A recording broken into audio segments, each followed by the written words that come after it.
The opposition Zapu party has ordered the secessionist Mthwakazi Republic Party (MRP) to let the late former Vice President Joshua Nkomo's spirit rest in peace and stop soiling his name.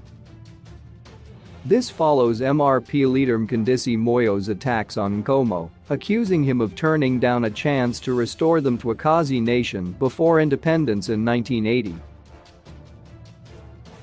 Addressing a rally in Plumtree recently, Moyo said Nkomo spurned an offer to split the nation at the Lancaster House Conference in 1979 because he thought he would win the country's first one-man, one-vote elections in 1980.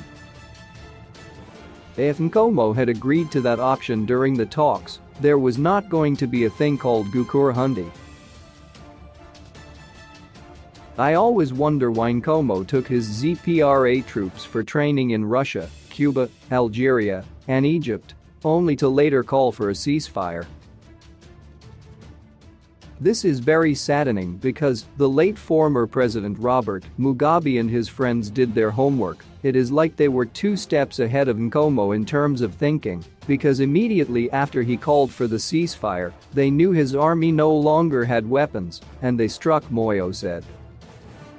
He said Nkomo's decision was partly to blame for the killings of more than 20,000 civilians in Matabeleland and Midlands provinces during the Gukurahundi genocide of the 1980s.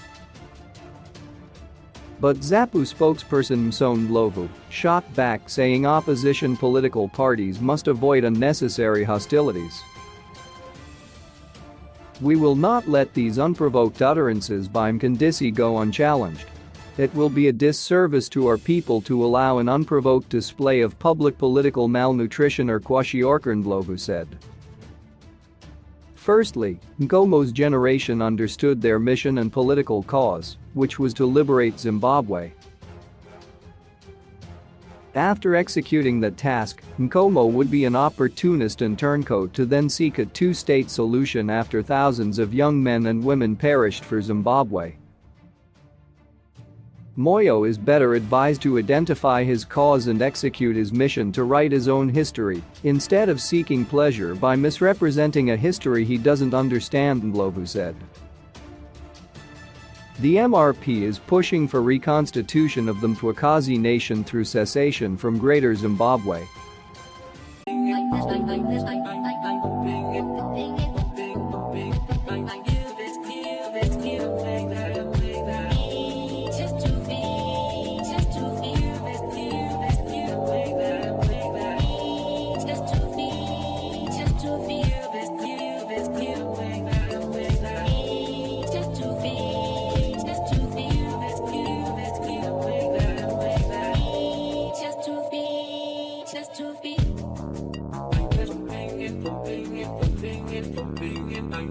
I'm the street.